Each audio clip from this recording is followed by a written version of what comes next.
Hello, welcome to Jason the Old Millennial. My name is Jason. I'm speaking to you here in my basement in the great state of Kansas. Today I'm doing a Blu Ray review of one of my Blu Rays, and it is the Disney classic Beauty and the Beast from 1991. Here I've got the Diamond Edition. It has Blu Ray, DVD, Blu Ray 3D, digital copy, which I never use the Blu Ray 3D or digital copy, just the Blu Ray. This movie was directed by Gary Truesdale and Kirk Wise, who I believe directed some other big ones. Stars Paige O'Hara as Belle, the main character, or Robbie Benson as the Beast, J.C. Cordy, Rex Everhart, Angela Lansbury, of course Mrs. Potts, Jerry Orbach is the Candlestick, David Ogden Stiers is Cogsworth, and Richard White is Gaston. It won 2 Oscars: Best Original Song, Beauty and the Beast, written and scored by Howard Ashman and Alan Menken. Howard Ashman had died at this point, actually. He was responsible for also Little Mermaid, and then they were working on this movie, but while they were working on Beauty and the Beast, he came down with AIDS and was dying basically, and I think he lived just long enough to see the final product before it came out in theaters, but I think he died by the time it came out in theaters, so his Oscar was posthumously. And then it also won Best Original Score by Alan Menken, so Best Song, Best Original Score. It was also nominated for Best Picture, which was a hugely significant thing because it's the first animated movie ever to be nominated for Best Picture, and also only one of 3, the other 2 being Toy Story 3 and Up. Unlike those 2 movies, though, Beauty and the Beast was in a field of 5 nominees, while Toy Story 3 and Up had 10 nominees for Best Picture. So that makes this movie even more significant, that it got a nomination out of 5 movies total that could be nominated for Best Picture. So obviously very extremely popular and critically favored. I mean, to have that kind of accolade to be nominated for Best Picture as an anime movie, because anime movies usually aren't as seen as serious contenders as live action movies are. So that's pretty significant. Also nominated for Best Sound, nominated for 2 other songs, Belle and Be Our Guest for the other 2. So nominated for 3 songs. So as I'll say later, I mean, one of the big things about this movie is the songs, and the musical score is so huge and iconic, and to today is very influential to other songwriters. So if you don't know, Beauty and the Beast is about a prince who is mean to this old lady that comes to his castle. The old lady turns out to be a witch and curses him for being mean to her because she was ugly, and so then turns him into this beast, and turns all of the people that work for him into different items like candlesticks and clocks and dressers and whatnot, pots and plates and whatever. And so he's cursed, and she's given him a rose, and when the last petal on the rose falls down, then I guess the curse is permanent. But in that time period, he can defeat the curse by falling in love with a woman and having her fall in love with him, and if they both truly love each other, then the curse will be done, and he'll go back to normal. I think after that point, it seems like there's about 10 years that go by, and the last petal's about to fall, so I guess the curse is about 10 years. The witch gives him about 10 years to do this. He hasn't gone anywhere at that time.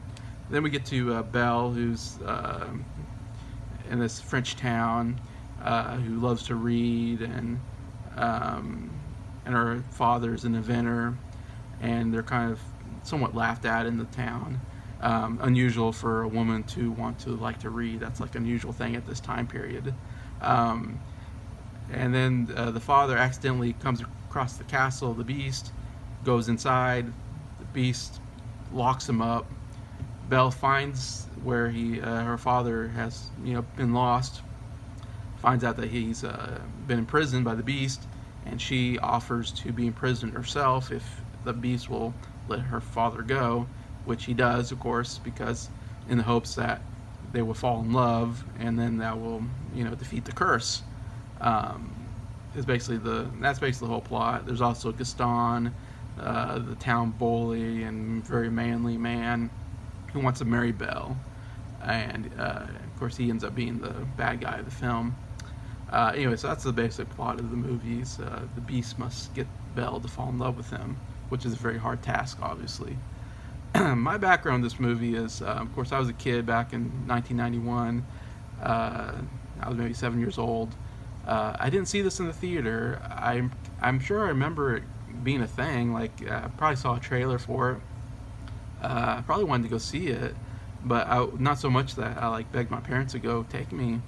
It was about 2 more years, or maybe a year later. I guess it was a year later that I went and saw Aladdin in the theater, and I really wanted to see that one. So for some reason, Beauty and the Beast wasn't big enough for me to go, I guess, beg my parents to go to the movie theater for. I actually ended up seeing it at school, I think maybe a couple years later, because I think I was in the 5th grade. I think it was Mrs. Rochfield's class. She used to play movies for us every once in a while for the class, usually Disney movies, usually current Disney movies, because I remember we saw Lion King also in her class, but I remember the first one was Beauty and the Beast, and we saw Beauty and the Beast, and I remember hearing about Beauty and the Beast and it being a big deal, and I remember other people seeing it, saying it was a good movie, so I knew it was I was somewhat, excited to see it when we saw it in class.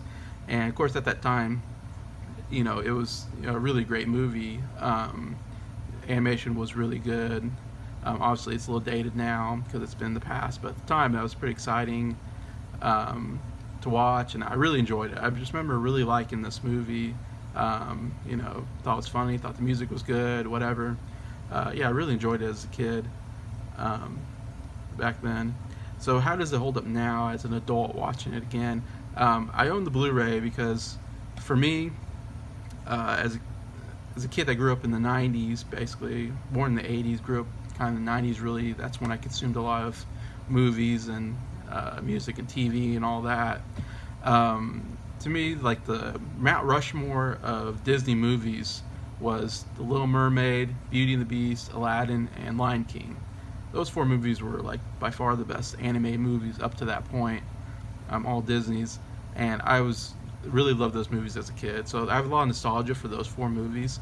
So as soon as I saw this movie come out on Blu-ray, I had to get it because I was to me this was one of my childhood favorites, so I felt like I had to get it. And I watch it some here and there since I've gotten it, and I watched this recently, and my biggest problem with this movie, it's not as good as I have to say. I don't like it as much as I did as a kid, for sure. There's one big issue, and that is the love story between the Beast and Belle. That we're supposed to believe that Belle is going to fall in love with this huge beast is very unlikely, in my opinion. And I know maybe this is a bad opinion, because you're supposed to just, the whole idea, I'm sure, of the movie, the theme is, don't judge a book by its cover, or beauty is more than just physical appearance, it's what's on the inside. And yeah, that's a good message. That's a good message to say to kids, or to anybody, that, just don't look at physical beauty as everything. I agree. Physical beauty isn't everything. It's good to have someone who's, smart, who's nice and kind, and interesting to be with. That's all good stuff. But physical beauty does play a little bit of a part of it. If my wife was a beast, was full of hair, head to toe, just covered with hair, and looked like an animal, I would not marry her. I'm sorry. No matter how nice she is. I married my wife because I did think she was beautiful. That was a part of why I married her. You can't take that part totally out. It's not everything, but it's something. So I just cannot believe that Belle would ever fall in love with the Beast. I just can't believe it. And that really hurt. The whole point of the movie is a love story, and I just can't buy into that love story personally. Maybe I have no heart, but what I felt like when I was watching this. I was like, there's no way. You can do that. The other thing is the Beast is a huge jerk. I can't believe when you watch this, I just forget that. Oh, the Beast is such an unlikable character. He's a huge. He imprisons the father for no reason. He's a scary looking beast. I mean, he prisons him, and then Belle comes along, and he basically puts her under house arrest. And he's yelling at her, and he's always angry. And I'm like, there's how is the even if he was good looking, I wouldn't think the Belle would fall in love with him because he's such a jerk, and she doesn't like Gaston because he's a jerk. And just think of the scenario that if somebody imprisoned my father, there's no way I'd fall in love with that person. If my wife imprisoned my father, I'd be like, no way I'd fall in love with you. You imprisoned my dad. That's such a horrible thing to do, imprison someone's father. I can't believe in any way Belle would fall in love with someone who did such a disastrous thing to her as imprisoning her father and treating him so terribly. Why would you want to fall in love with someone that treated your parents so terribly? That doesn't make any sense to me. So that's strike two on the whole love story. It's like, eventually, of course, he becomes nicer, I guess, during the movie, and they kind of form a friendship. But I can't believe it. It's just too unbelievable. So that's the huge problem with this movie that I really can't get on board with. Now, I'd say the good parts of this movie is, of course, the music. Like I said before, the music is still very good. It still works for me. The opening song, Belle, very nice song. I really enjoy that. Beauty and the Beast, the Oscar-winning song. Yeah, great song. Great. The whole sequence is really good. I really enjoy that. And I really like the one I really kind of found was Gaston's song of where he sings like in the bar or whatever with all the his friends and stuff, or all the patrons, and they're singing how great Gaston is, and because he's kind of down because Belle won't marry him, and so they're trying to lift his ego up, and that's such a fun song. I found myself really enjoying that song more than I remember before. Just love the ego of Gaston. I don't know why. It's just kind of enjoyable to watch him talk about how great he is. And just go along with that, Gaston, I love Gaston as a bad guy. He was I found him this time being one of my favorite bad guys in Disney history. Because I love the egotistical of, Belle is the best looking woman in the town, so she wants to marry me because I'm the best looking guy in town. That's his whole imagery. Is like, I'm the best guy in this town, so obviously she's going to marry me. I'm going to do her a favor and marry her. So he has this idea that any woman would be lucky to marry him, and he can't understand why any woman wouldn't want to marry him like Belle. Obviously, because what's more important than being this manly man who has a gun and is very strong? That's got to be the most important thing for a woman, right? Of course it's not, but he doesn't understand that because that's the way his brain works. But I love Gaston. Great character. My favorite scene, like I said, it's hard not to say the sequence with Beauty and the Beast where Angela Lansbury as Mrs. Potts is singing the song, and they're having like kind of this dinner date where they're having dinner and then they dance in the ballroom by themselves, and that whole sequence is really wonderfully done. It's a beautiful song.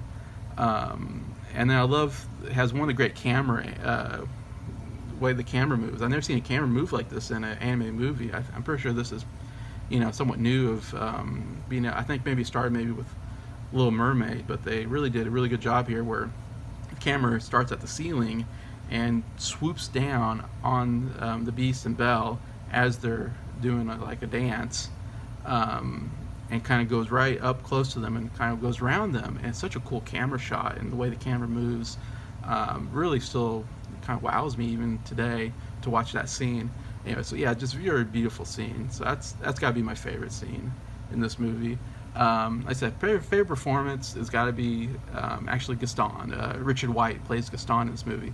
I just love that character more than anything. In fact, I almost kind of rooting for him to win. I was like, I'd rather Gaston kill the Beast and marry Belle. I think Gaston is better for Belle than the Beast, in my opinion, which is probably bad of me to root for the bad guy, but the Beast was such an unlikable character to me that I liked Gaston better than the Beast personally. I was like, yeah, Gaston, go, you're cool. Kill the Beast. Of course, it can't go that way. It's not a happy ending that way. But he comes fairly ruthless at the end when he fights the Beast, and because he's so big and strong, he's kind of a good formidable opponent for the Beast because the Beast is so big and strong. So that's a great sequence at the end when he's fighting the Beast also. But yeah, I just loved Gaston, and his ego trip it kind of amuses me. So the Blu-ray itself, like I said, I got this big diamond edition. I don't know if I just needed the Blu-ray, but this is what they had, so I got this big 4 discs. I didn't really need that much, but so it's fairly packed of special features. One of the interesting things, it has 3 versions of the film, which I've never seen before. It has the original theatrical release. It has an extended release. They have like another song that they add to the movie that wasn't there before. And then also there's original storyboard release where they show the storyboards of the movie, which I don't think I've watched on here. I just watched the original, maybe the extended. They have a good making of feature, of course, of how they made it, which is very interesting. Then they have a conversation with Alan Menken, who wrote the musical score and wrote for the songs and for the whole movie. Very interesting, of course, because he's a legend, and he's won so many Oscars for the Disney movies that he's scored, and his work with Howard Ashman, of course. And then there's also audio commentary by the 2 directors, which is really good. So really good job on the special features, I think, on this Blu-ray. I think definitely if you have, this is mostly a movie for someone who has, I think, well, if you have kids might still enjoy this movie. I think for someone like me, if you grew up in the early 90s, there's a nostalgia factor that if you have a nostalgia factor for Beauty and the Beast, yeah, definitely get the Blu-ray and watch everything on there. It's very good. So overall, I really had a hard time rating this movie, because as I'm watching it, it's like I said, I really hate the love story so much that it made me want to give it a not recommend. But the more and more I had to think about it and debate it in my head, I kind of came with, though the music is so good in this movie, like I said, and I enjoy Gaston so much that I'm going to give it a 3 out of 5 stars. So I'm giving it a light recommend. Very close to a not recommend, but I'm going to give it a light recommend just because of the music is good enough, and I have a lot of nostalgia for the movie. It's an iconic movie. There's still some enjoyment in the movie that I get from it that I'm going to give it that light recommend. Anyways, that's my personal opinion on it. But yeah, so that's my review of this movie, Beauty and the Beast. Feel free to comment on if I'm wrong about what I said about the Beast. Tell me if you have any favorite memories of this movie yourself. Yeah, just comment. I love reading them. Just thank you for liking this video, watching it, and subscribing to my channel. I appreciate you.